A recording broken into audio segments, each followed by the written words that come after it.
नमस्कार मंडळी, रामकृष्ण हरी, जय जय रामकृष्ण हरी. आजचा दिवस तुम्हाला सुखाचा आनंदाचा जावो हीच मी स्वामींच्या चरणी प्रार्थना करते आणि आजच्या नवीन व्हिडिओला सुरुवात करते. बघा, येत्या 25 जुलैला म्हणजे शनिवारी येत आहे, ती म्हणजे आषाढी एकादशी. आषाढी एकादशी ही सर्वात मोठी आणि महत्त्वपूर्ण एकादशी मानली जाते. या एकादशीला ज्या भक्तांनी दर महिन्याच्या एकादशीचे व्रत करणे जमत नाही, तर ते भक्त आषाढी एकादशी आणि कार्तिकी एकादशी या दोन एकादशीचे उपवास केले तरी त्यांना वर्षभरात येणाऱ्या सर्व एकादशी केल्याचं पुण्यफळ हे प्राप्त होत असतं. म्हणून घरातील अगदी लहान मुलांपासून ते मोठ्यांपर्यंत एकादशींचे सर्वजण हे व्रत करून विठ्ठलांची पूजा करतात. या दिवशी विठुरायाचे पूजन केल्याने, दर्शन घेतल्याने आपल्या मनोकामना पूर्ण होत असतात. त्यांची पूजा व्रत करणे अत्यंत फलदायी मानलं जातं. त्याचबरोबर आषाढी एकादशीच्या दिवशी सर्व भक्त पंढरपूरमध्ये पोहोचून विठुरायाचे दर्शन घेतात व चंद्रभागेमध्ये देखील स्नान करतात. आषाढी एकादशी ही आपल्या हिंदू धर्मात खूप महत्त्वाची असून ती भगवान श्री हरी विष्णू यांना समर्पित केली जाते. आषाढी एकादशीला देवशयनी एकादशी असेही म्हणतात, कारण पंचांगानुसार चातुर्मासाची सुरुवात ही देवशयनी एकादशीपासून सुरू होत असते, म्हणजेच आषाढी एकादशीपासून सुरू होत असते. याचाच अर्थ देवशयनी असा सुद्धा होतो. म्हणजेच काय, देव भगवान विष्णू शयनी अवस्थेत ज्यावेळी प्रवेश करतात तो एकादशी म्हणजे देवशयनी एकादशी किंवा आषाढी एकादशी. भगवान विष्णू शेषनागावर झोपलेले असतात, म्हणजे गाढ निद्रा अवस्थेत असतात. त्यामुळे या दिवसाचं धार्मिक महत्त्व अधिक आणि आध्यात्मिक महत्त्व सुद्धा खूप मोठं आहे. भगवान विष्णूंचा हा विश्रांतीचा काळ 4 महिन्यांचा असतो, जो खूप मोठा असतो. कार्तिक एकादशीला म्हणजे कार्तिक महिन्यातील प्रबोधिनी एकादशीला हा काळ संपत असतो. देव उठणी एकादशी ते सुद्धा असे म्हणतात. बघा, त्यामुळे आषाढी एकादशीचे व्रत केल्याने भक्तांची पापे मिटून जातात, त्यांच्या पदरी पुण्य पडते अशी धार्मिक मान्यता आहे. या दिवशी आपण घरातील प्रत्येक व्यक्तीने हे व्रत करत असतो. म्हणून आषाढी एकादशीचा उपवास कसा करावा, कधी सोडावा याविषयी संपूर्ण माहिती आपण आजच्या व्हिडिओमध्ये पाहणार आहोत. तसेच या दिवशी कोणत्या 2 भाज्या चुकूनही खाऊ नये आणि कोणता पदार्थ खाऊन उपवास सोडायचा आहे. उपवासाचे फळ आपल्याला प्राप्त करायचे असेल तर या दिवशी व्रताबद्दल कोणत्या नियमाचे पालन करायचे आहे, उपवास कसा सोडायचा आहे, कसा करायचा आहे याबद्दलची संपूर्ण माहिती आपल्याला या व्हिडिओमध्ये पाहायची आहे. त्यामुळे तुम्हाला काय करायचं आहे तर व्हिडिओ स्किप न करता शेवटपर्यंत ऐकायचा आहे, पाहायचा आहे, जेणेकरून संपूर्ण माहिती तुमच्यापर्यंत मिळून जाईल. आषाढी एकादशीचा उपवास हा 25 जुलैला येणार आहे. या एकादशीचा प्रारंभ हा 24 जुलैला म्हणजे शुक्रवारी सकाळी 9:13 सुरू होणार आहे आणि समाप्ती शनिवारी 15 जुलैला सकाळी 11:34 होणार आहे.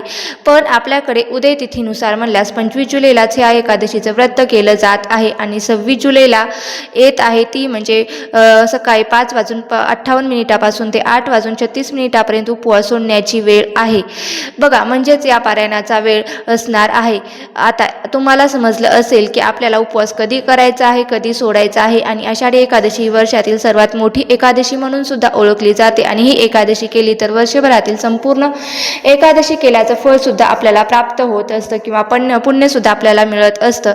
या व्रताला, एकादशीच्या व्रताला आपण सर्वश्रेष्ठ व्रत सुद्धा मानलं जातं. आपण पाहूया हा उपवास या शब्दाचा अर्थ असा आहे की बघा, उप म्हणजे जवळ आणि वास म्हणजे निवास, म्हणजेच परमेश्वराच्या जवळ आपल्याला निवास करणे असे होय. बघा, म्हणून या दिवशी थोडंसं कमी खाऊन आपण उपवास केला जातो. जास्तीत जास्त वेळ तुम्हाला देवाच्या नामस्मरणात, देवाचा जप करण्यात आपल्याला घालवायचा असतो आणि देवाच्या पूजेत घालवायचा असतो, असा त्याचा अर्थ होतो. आता भले तुम्हाला या दिवशी पंढरपूरला जाणं शक्य नसेल तर तुम्ही घरच्या घरी बसून सुद्धा देवाची मनोभावे म्हणजेच विठ्ठलाची पूजा करू शकता आणि भगवान विष्णूंची देखील पूजा तुम्ही दिवसभरामध्ये करू शकतात. मुखामध्ये देवाचा नामजप असणे ठेवत राहा. सतत विठ्ठलाचं भजन करत राहा. भगवान विष्णूचं नामस्मरण करत राहा. तसेच ओम नमो भगवते वासुदेवाय नमः या मंत्राचा सुद्धा तुम्ही जप केला तरीही चालेल. नक्कीच तुमची सेवा, तुमची भक्ती देवापर्यंत पोहोचेल. आता आषाढी एकादशीचा उपवास कोणी करावा तर आषाढी एकादशीचा उपवास हा लहानांपासून मोठ्यापर्यंत सर्वांनी केला तरीही चालतं.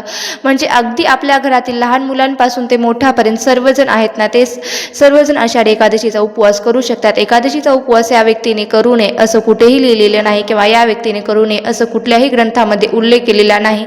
हा उपवास सर्वजण करू शकतात. हा उपवास सर्वजण करू शकतात। हे व्रत करून आपण विठ्ठलाची सेवा करू शकता। आता ज्यांना औषध गोळ्या चालू आहे त्यांनी ज्यांना काही दवाखाना असेल आणि किंवा गर्भवती स्त्री असेल तर यांना व्रत करणं शक्य नसेल तर काहीही हरकत नाही, तुम्ही पुढल्या वर्षी केलं तरीही चालतं। व्रत करणार नसेल तर तुम्हाला जेवणामध्ये कांदा, लसूण, मसूर डाळ, वांगी त्यानंतर घेवड्याची भाजी या भाज्या तुम्हाला हे ज्या आहेत ना या दिवशी खाल्ल्या जात नाहीत। म्हणजे काय करायचं तर या दिवशी तसेच तांदळाचे सुद्धा सेवन केले जात नाही, म्हणजे भात सुद्धा या दिवशी आपण खात नाही। म्हणून जर तुम्ही उपवास करत नसाल तर जे पदार्थ मी तुम्हाला सांगितलेले आहे ते पदार्थ त्या भाज्या तेवढ्या तुम्ही वर्ज्य करायच्या आहेत, म्हणजे खायच्या नाहीत। बाकीचे पदार्थ तुम्ही खाऊ शकता, तरी सुद्धा तुम्हाला या व्रताचं फळ जे आहे ते सुद्धा प्राप्त होईल। आता ज्यांना उपवास आहे तर ते पदार्थ कोणते खायचे कोणते नाही खायचे बघा, या दिवशी फक्त उपवासाचे पदार्थ खाऊन व्रत करायचं असतं। तसेच या दिवशी मांसाहार सुद्धा वर्ज्य असतो, म्हणजे मांसाहार बनवायचा सुद्धा नसतो आणि तो खायचा सुद्धा नसतो। आता एकादशीच्या दिवशी जवळपास सर्वच घरामध्ये मांसाहार केला जात नाही, पण तरीही तुमच्या घरामध्ये केला जात असेल तर त्या दिवशी करू नका। एकादशी तिथीला आपण एकादशी तिथी ही सर्वश्रेष्ठ तिथी मानली जातो, म्हणून एकादशीला आपल्या घरात मांसाहार कधीही बनवू नका, तसेच बाहेर जाऊन सुद्धा खाऊ नका। आता एकादशीचा उपवास कधी व कसा करावा तर पहा, एकादशीचा उपवास आपल्याला 25 जुलैलाच करायचा आहे आणि 25 जुलैला म्हणजेच रात्री 12 वाजल्यानंतर लगेच 25 जुलै म्हणजे शनिवारी 10 दिवस सुरू होत आहे आणि रात्री 12 वाजल्यानंतर आपल्याला हे व्रत करायचं आहे, जे की दुसऱ्या दिवशी 26 जुलैला आपण सोडणार आहेत। आता या व्रतामध्ये कोणते पदार्थ आपल्याला खायचे आहेत तर या व्रतामध्ये तुम्ही साबुदाण्याची खिचडी, भगर असेल ते तुम्ही, वरईपासून बनलेले काही पदार्थ असतील ते सुद्धा तुम्ही, वरईच्या पिठाची भाकरी खाऊ शकता। उपवासामध्ये तुम्ही त्यामागे राजगिऱ्याचे लाडू असतील, शेंगदाण्याचे लाडू असतील, जे काही तसेच खजूर, सुकामेवा, ड्रायफ्रूट्स, चहा, दूध यासारखे पदार्थ तुम्ही खाऊन सुद्धा हे व्रत करू शकता। बघा, फळे सुद्धा या उपवासामध्ये खाल्ली जातात। अशा प्रकारे या उपवासामध्ये कोणते पदार्थ खाल्ले जात नाही तर उपवास करत असल्याने आपल्याला जी पदार्थ उलट फळे असतात ती जांभूळ आहे तर जांभूळ असेल, चिंच असेल, फणस असेल तर असे पदार्थ, असे फळे जी आहेत तर ती आषाढी एकादशीच्या उपवासात खाल्ली जात नाहीत असा उल्लेख आहे। बघा, ही फळे आपल्याला वर्ज करायची आहेत। आपल्या हिंदू धर्म ग्रंथामध्ये केला जात आहे आषाढी एकादशीचा उपवास हा संपूर्ण दिवसभर आणि रात्रभर करून दुसऱ्या दिवशी हा उपवास आपल्याला सोडायचा असतो, म्हणजे द्वादशीला हा उपवास आपल्याला सोडायचा आहे। आता आषाढी एकादशीचा उपवास करण्यासाठी आपल्याला या दिवशी सकाळी लवकर उठायचं आहे, स्वच्छ आंघोळ करायची आहे, स्नान करून घ्यायची आहे, देवघरातील देवांची पूजा करायची आहे, विठ्ठलाचा किंवा विष्णूची मूर्ती असेल तर त्यांचा अभिषेक करायचा आहे, फोटो असेल तर स्वच्छ पुसून त्यांच्या पिवळ्या रंगाची फुलं अर्पण करून घ्यायची आहेत आणि तुळशीपत्र अर्पण करायचं आहे। या दिवशी आपण तुळशीपत्र अर्पण करताना चुकूनही आपल्याला तुळशीला स्पर्श होणार नाही याची मात्र काळजी आपल्याला घ्यायची आहे, कारण या दिवशी माता तुळशी आपल्या हरीसाठी व्रत करत असते आणि तिची पानं तोडल्याने तिच्या व्रतामध्ये अडथळा किंवा भंग निर्माण होत असतो आणि त्याचा वाईट परिणाम हा आपल्याला भोगावा लागतो किंवा त्याचा सामना करावा लागतो। म्हणून आदल्या दिवशीच आपल्याला हे तुळशीपत्र तोडून ठेवायचे आहेत, किंवा नसेल तुम्हाला लक्ष तर खाली जेवढी तुळशीपत्र पडलेली आहे तेच तुळशीपत्र उचलून तुम्हाला ते धुवून वगैरे घ्यायचे आहेत आणि संकल्पयुक्त आषाढी एकादशीचं व्रत करायचं आहे।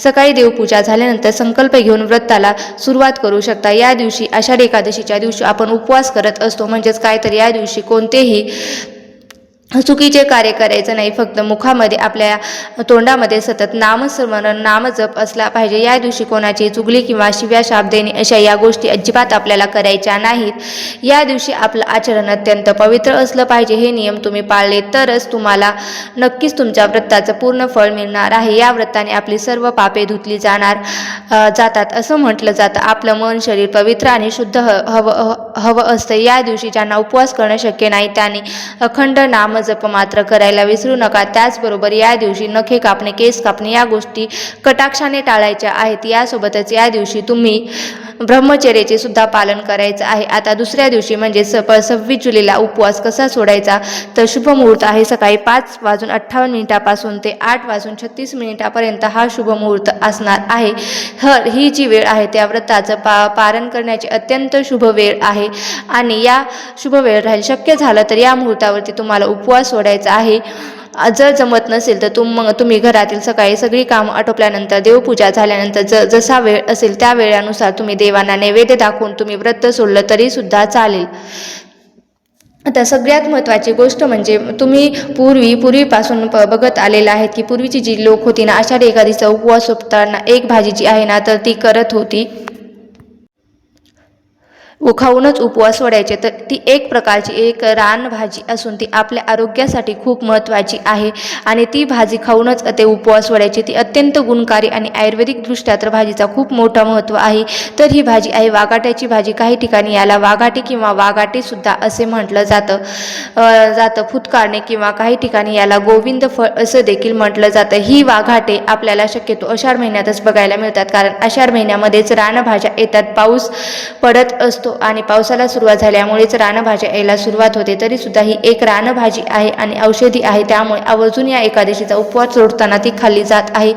आता ही भाजी बनवताना तुम्हाला ही भाजी बघा ही भाजी रानभाजी तुम्हाला सहज मार्केटमध्ये उपलब्ध मिळून जाईल किंवा तुम्ही गावाकडे राहत असेल तर तुम्हाला सहज हे शेतात मिळून जाईल. पण जे शहरी लोकांमध्ये राहतात किंवा शहरी भागामध्ये राहतात त्यांना सहज मार्केटमध्ये ही भाजी उपलब्ध होते. आता ती बनवून ती भाजी खाऊन तुम्हाला उपवास सोडायचा आहे. जर तुम्हाला या दिवशी ही भाजी मार्केटमध्ये भेटलीच नाही तर मग तुम्ही उपवास सोडण्यासाठी कारल्याची भाजीसुद्धा किंवा मेथीची भाजीसुद्धा बनवू शकता. त्यासोबतच उपवास सोडण्यासाठी तुम्हाला जे काही गोडाधोडाचे पदार्थ बनवायचे आहेत, वरण भात बनवायचं असेल तर ते सुद्धा तुम्ही बनवू शकता. उपवास सोडताना जी भाजी मी तुम्हाला सांगितली त्याच भाजीचा एक पहिला घास घेऊनच तुम्हाला हा उपवास सोडायचा आहे. यानंतर तुम्ही जेवण करू शकता. बरेच जण या दिवशी पुरणपोळीचा सुद्धा नैवेद्य बनवत असतात. शक्य असेल तर तुम्ही पुरणपोळीसुद्धा बनवू शकता, कारण आमच्या इकडे सुद्धा पुरणपोळीचाच नैवेद्य बनवतात आणि त्याचाच नैवेद्य दाखवत असतात. स्वयंपाक बनवून त्याचाच नैवेद्य दाखवत असतात आणि परत आपण तो ग्रहण करून उपवास सोडायचा असतो.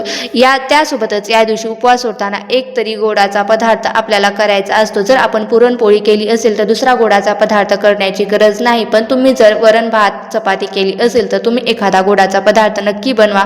त्यात तुम्ही तांदळाची खीर बनवू शकता किंवा शिरा बनवू शकता. तुम्हाला जे गोडाचा पदार्थ आवडेल तो सुद्धा बनवू शकतात. अशा योग्य पद्धतीने जर तुम्ही उपवास केला तर त्याचं योग्य पद्धतीने फळ सुद्धा आपल्याला प्राप्त होत असतं.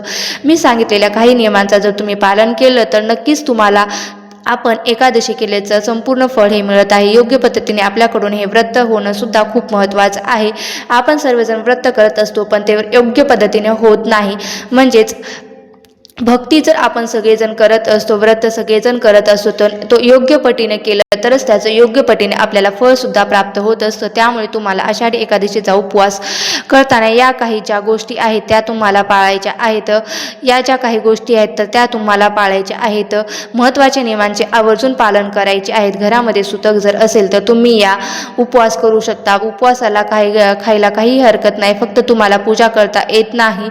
उपवास करून तुम्ही नामस्मरण देखील करू शकता. मासिक धर्म असेल तर स्त्रियांना तर सुद्धा उपवास करायचा आहे. फक्त पूजापाठ, मासिक धर्म असेल तर पूजापाठ करता येणार नाही, फक्त तुम्ही नामस्मरण करू शकता. अशा प्रकारे मला ही महत्त्वाची माहिती तुमच्यापर्यंत पोहोचवायची होती. ही महत्त्वाची माहिती कशी वाटली नक्की मला कमेंट करून सांगा. माहिती जर आवडली असेल तर नक्की लाईक करा, शेअर करा आणि चॅनलवरती नवीन असाल तर सबस्क्राईब करायला विसरू नका. धन्यवाद. जय जय रामकृष्ण हरी. जय जय रामकृष्ण हरी. जय जय रामकृष्ण हरी.